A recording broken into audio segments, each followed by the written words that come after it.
but was in fact a great way to show the bullying West that we don't all follow their foreign policy, and that joining organisations like ISIS is not just okay, but morally correct. Her and her ilk made these positions acceptable. People died in Manchester. Children were blown up on London Bridge too, Westminster, elsewhere around Europe, because people like Sally Jones lent a level of acceptability to being a terrorist. And it's perhaps for those reasons that dropping a dirty great bomb onto her, whatever area she happened to be in, is not perhaps such a bad move if we're talking about the morals of war. 0345 6060 973. There is another view.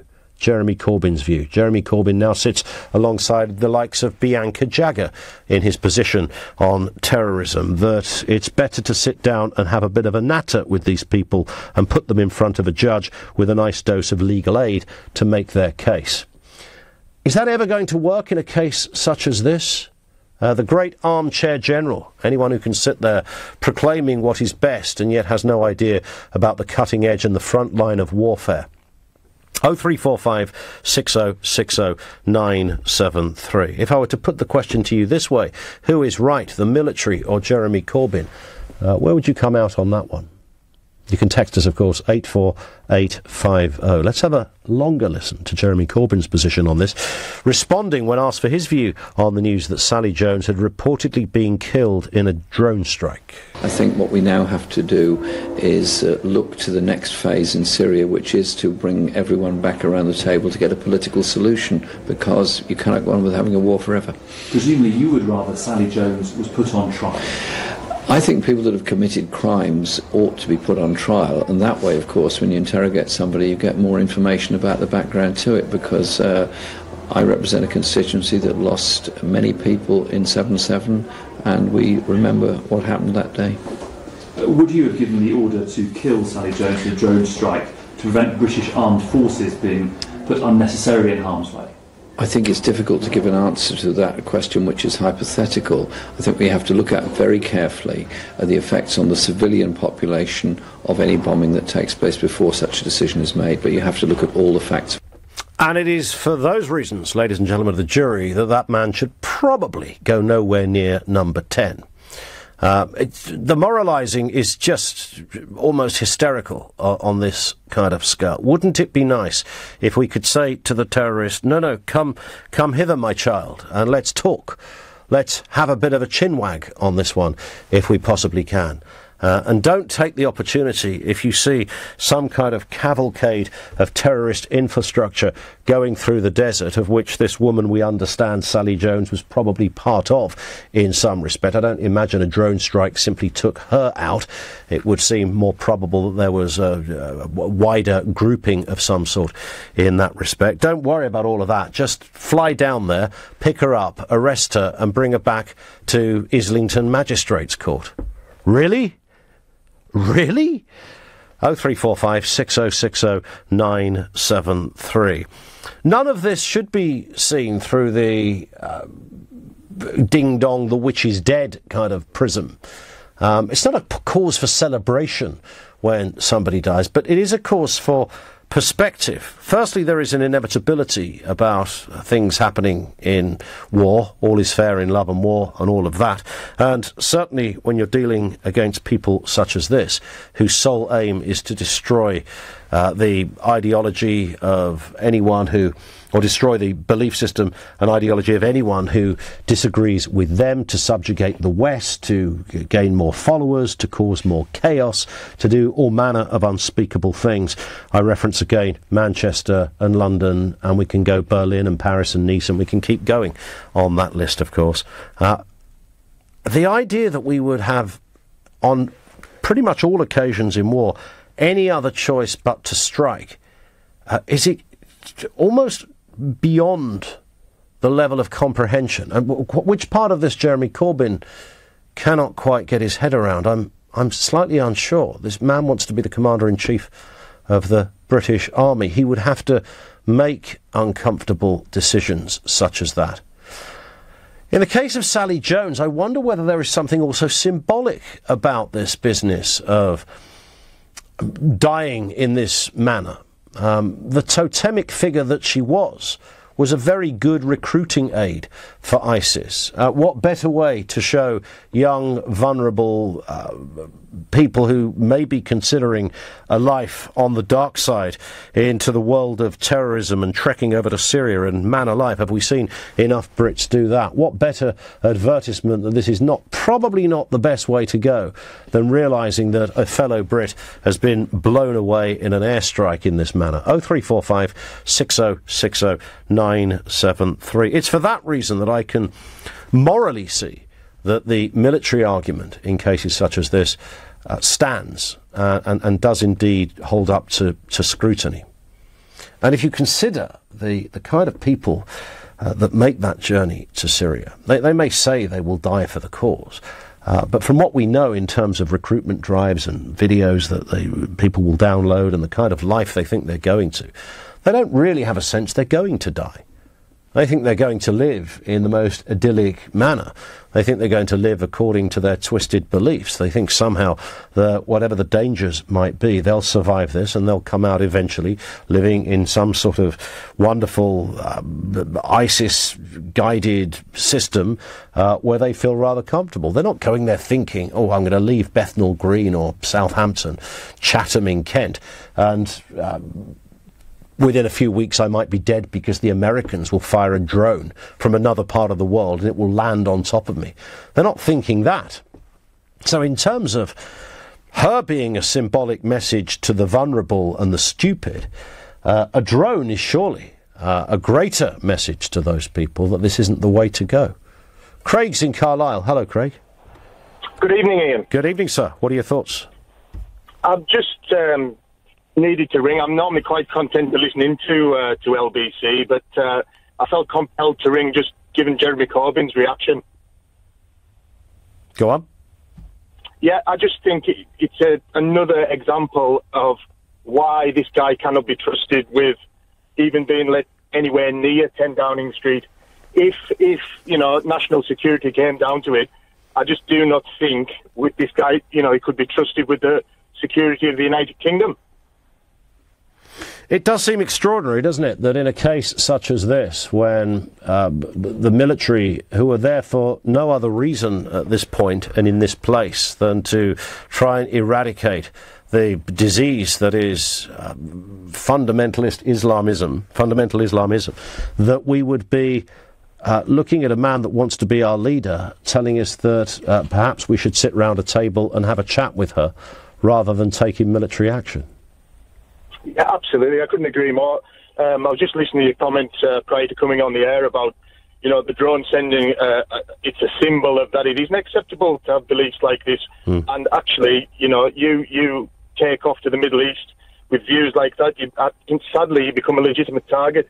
I read that Sally Jones's son was killed, which is it's absolutely tragic. Devastating, I'm sure. Tragic, yeah. Absolutely. But that's yet to be confirmed, but it is perhaps likely that would have been the upshot of something like this, and that's a position that she put her own child in. Yeah, absolutely. Again, I couldn't agree more. And what I'd like to come back to is Jeremy Corbyn's comments and the tragic attack in Manchester. I wonder how it justify that stance to people affected by that awful tragedy. Yeah. You're spot on, and people like Sally Jones have an indirect link to all of that, of course. Listen, Craig, thank you for starting us off. That's a great call. Eustachi on Facebook says the military is good at killing, not good at politics. Corbyn is right. Gary says, of course Corbyn wouldn't. If we were under attack, he would turn his back. Why do people vote for such a party? Matt says, I'm sorry, but there's no negotiating with these unhinged lunatics. Dropping a bomb on her head did the world a favour. Jonathan says, how can you say there's an alternative view? No, I don't believe there's an alternative view, Jonathan. People like Sally Jones believe there's an alternative view. What I said at the beginning was that she made an alternative view legitimate to people who were the undecideds, people who were sitting there thinking, well, should I make this trip to... Should I do... Oh, look, she did it.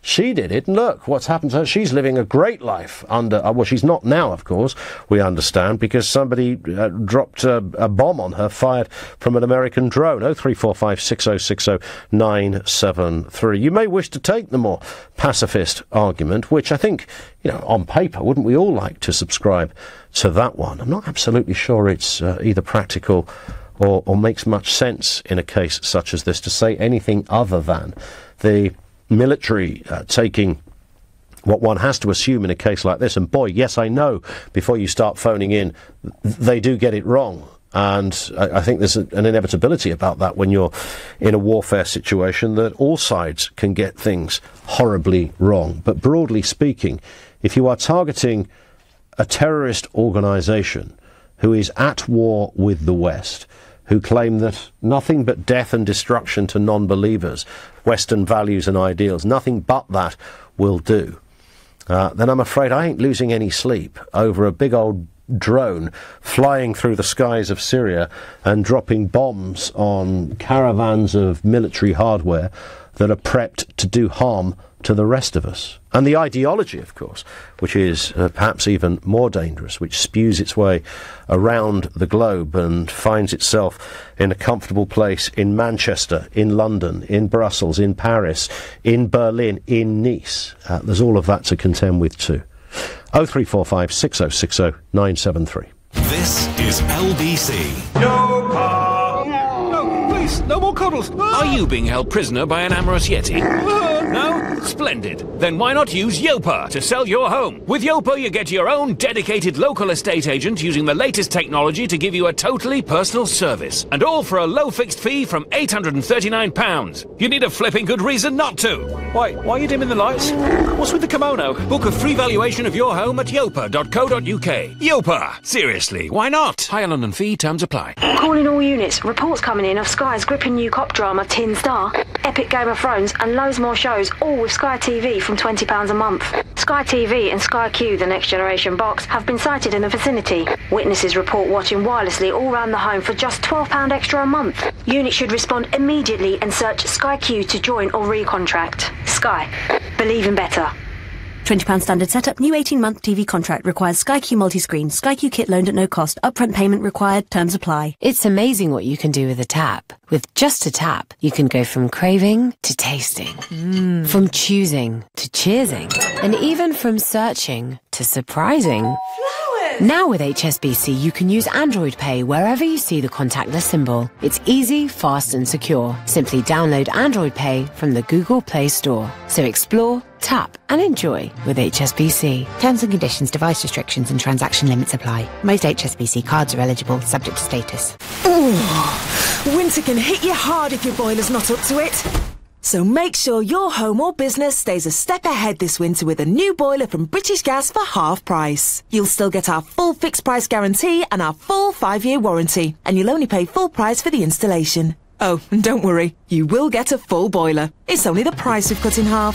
But hurry, this half-price offer ends 31st of October. Get yours now and be a step ahead this winter. Search British Gas New Boiler. Conditions apply. When your growing business is hiring, you don't need lots of candidates. You need the right candidates, fast. You need Indeed.com, featuring an algorithm that positions your job posts where quality candidates are and screener questions that zero in on the best talent.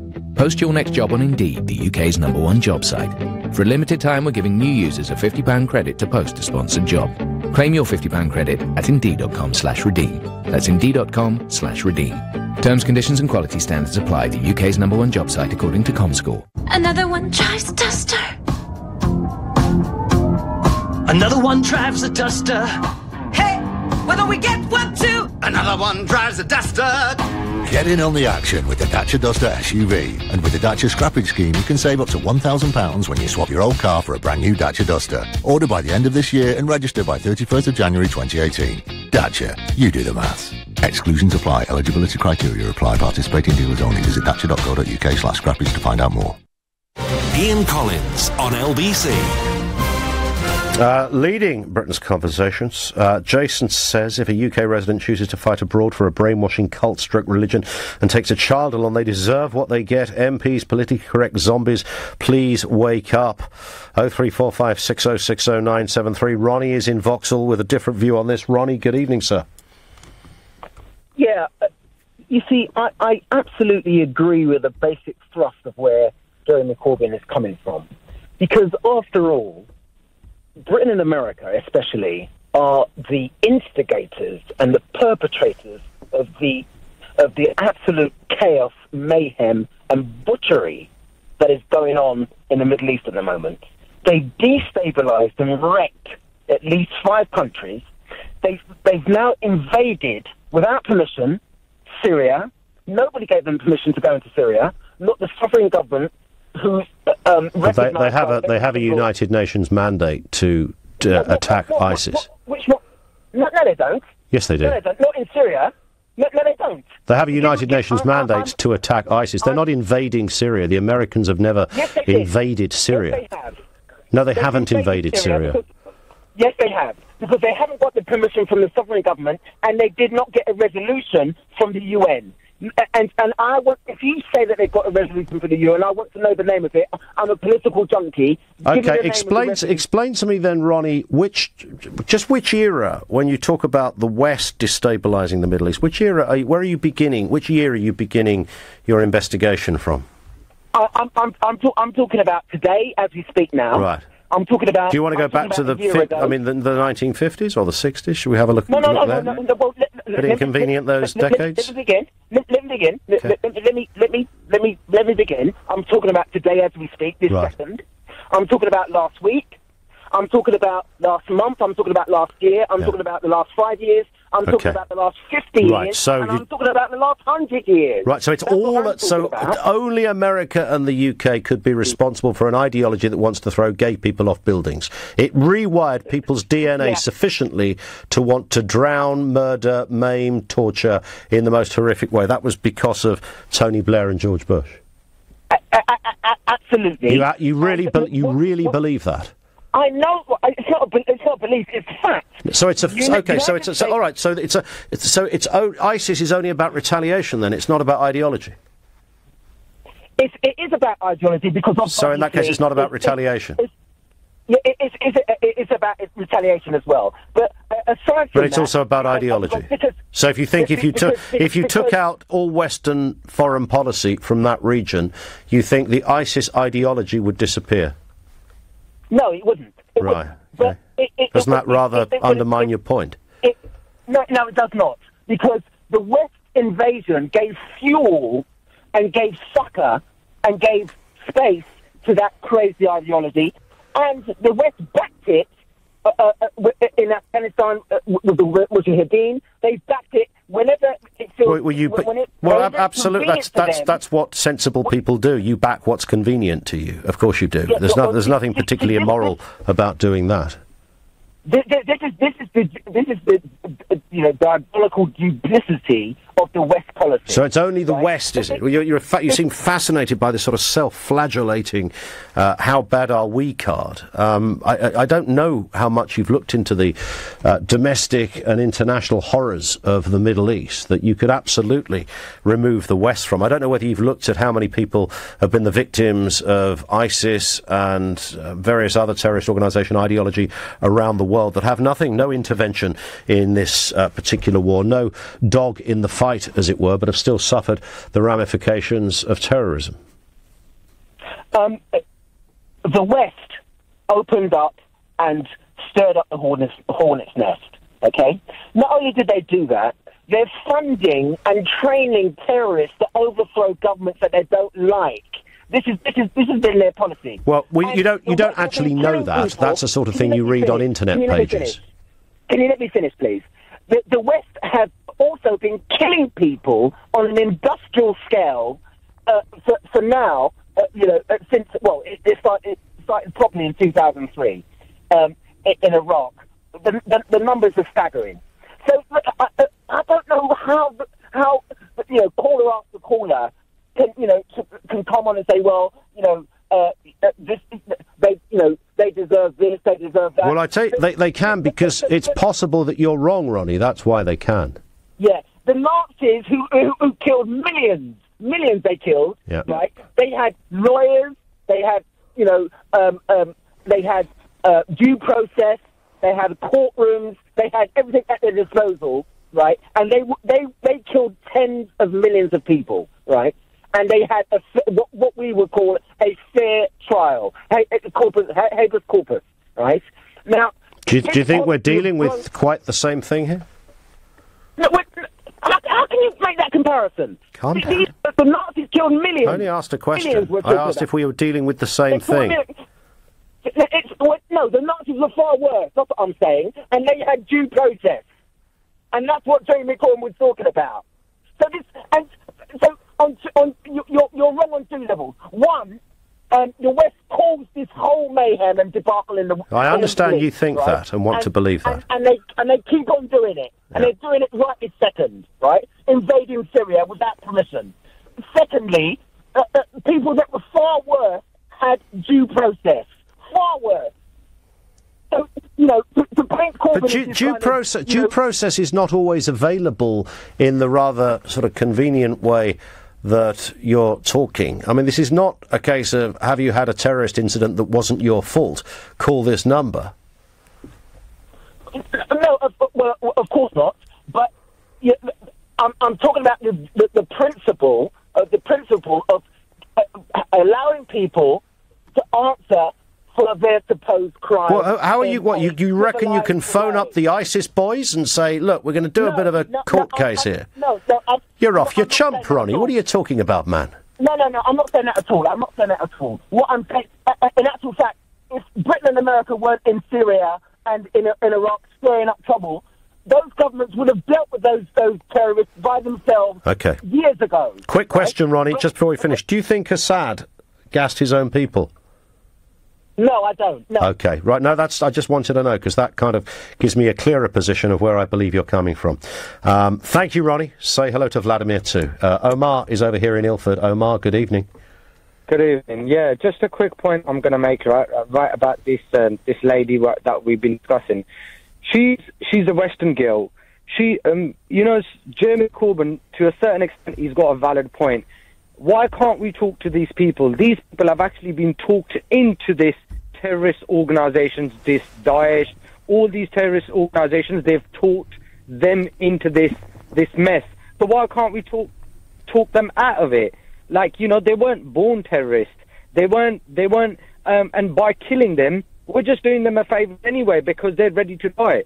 So what benefit? But what do you do if Sally Jones is part of, and we don't know the full details, of course, but if she's part of a sort of cavalcade of Taliban machinery and infrastructure? She wasn't born a part of it. She was. No. I'm saying if she is physically, before she died, was travelling through a region of Syria and spotted as part of an offensive system from ISIS that were on their way to do something, or were laden with weapons, whatever the case may be. Are you saying that there should be no Western attack on a target like that? No. I'm not saying that. These people should be punished, but it's all about what the punishment is. So by killing them, there's going to be another Sally Jones in about a couple of years' time. Do you think so? You don't think there'll be people now thinking, I was going to go to Syria, but I don't think I will now, because I might have a dirty big drone fire something on my head? But these people, they go to Syria because they're already in that frame of mind that we're going to die. Yeah, but could this not be the tipping point that takes them out of that frame of mind? I don't think so, because every terrorist that they go, for example, what happened in London Bridge and Borough Market, those people, they went there because they knew they were going to get killed.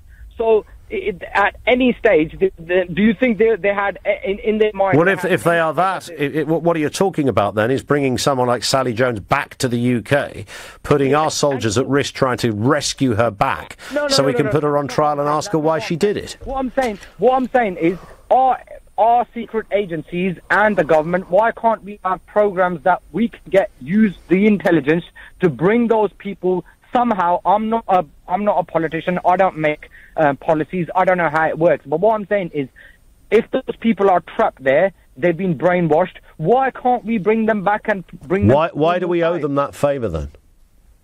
Well, it's because they're a part of our society. If we're going to carry on leaving people like that, Right. okay, yeah, this person A, X, B, X, Y, Z, they choose to become terrorists, so let them be terrorists. All right, so bring them back essentially for some TLC and some therapy. Omar, thank you for that. I can see that working. A treat down there at MI6. 0345 6060 973. More of your calls on this in just a second. Still to come this evening. One of the great challenges that we face is the fact that our society is ageing. It's great that people are living longer, but that has an impact in terms of the services we have to provide. Oh, it's our Prime Minister. The dementia taxes debate is back on the agenda. The dementia tax has been on the tables of the Treasury for about 40 years. It's a perfectly reasonable policy, by the way, but it's completely impossible to sell. So who should pay for care in your old age? You or someone else? We'll look at that a little later. Plus, more on the Hyperloop. I bet you don't even know what the Hyperloop is. Heathens, I tell you. Richard Branson wants part of it. It's a very fast transportation system, and if it came over here, it would cut journey times from Edinburgh to London to 50 minutes, 50 minutes. We'll find out more from LBC's tech correspondent Will Guyatt in just a second. Right now it's 10:30, and the latest news headlines come from Andy Ivey. The Foreign Secretary says it's time to put a tiger in the tank of Brexit negotiations. Boris Johnson has called for more urgency from the EU after its chief negotiator quashed hopes of trade talks beginning next week. Defence Secretary Michael Fallon says British nationals fighting for Islamic State in Syria or Iraq are a legitimate target. It's believed IS recruiter Sally Jones from